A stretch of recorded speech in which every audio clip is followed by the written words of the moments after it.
ఒక చెట్టు ఎలాగైతే కాలానుగుణంగా శశిరంలో ఆకురాల్చి వసంతంలో చిగురిస్తుందో అలాగే మనం కూడా ఎప్పటికప్పుడు మనలోని చెడు గుణాలను వదిలిపెట్టి కొత్త సుగుణాలను అలవర్చుకోవాలి.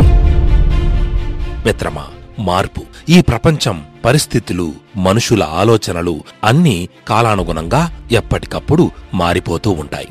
మనిషి పుట్టినప్పుడు అతడి మనసులో అసలు ఒక్క ఆలోచన కూడా ఉండదు. కాని స్పృహ వచ్చిన తరువాత అతడి జీవితంలో జరిగిన సంఘటనల ఆధారంగా అతడికి ఒక వ్యక్తిత్వం అంటూ ఏర్పడుతుంది.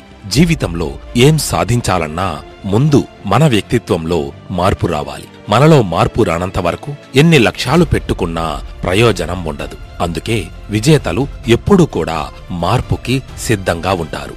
భగవద్గీత 13వ అధ్యాయంలో శ్రీకృష్ణుడు అర్జునునితో ఇలా చెప్పాడు: ఇదం శరీరం క్షేత్ర ఇతి తద్విధ. అంటే శరీరం ఒక వ్యవసాయ భూమి లాంటిది.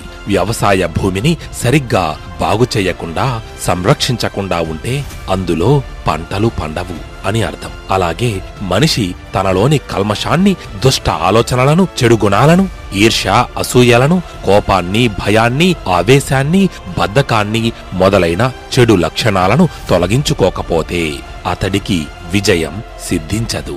అలా కాకుండా ఆ దుర్గుణాలను తొలగించి మనలో మంచి లక్షణాలను పెంపొందించుకుంటే వ్యవసాయ భూమిలాగానే మన శరీరం కూడా వరాల పంట కురిపిస్తుంది.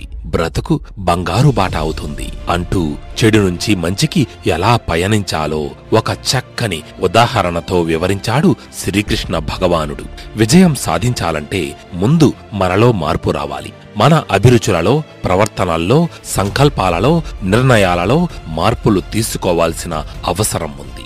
జీవితాన్ని ఒక క్రమ పద్ధతిలో నిర్మించుకోవాలి.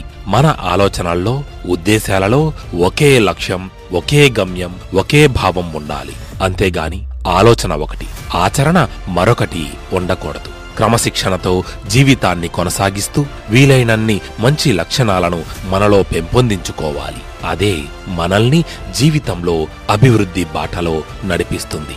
మిత్రమా, ఆఖరిగా ఒక్క మాట.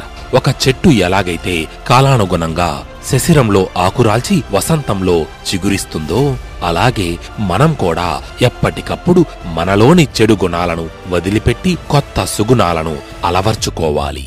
అప్పుడే విజయం సిద్ధిస్తుంది. ఇది రాసిపెట్టుకో.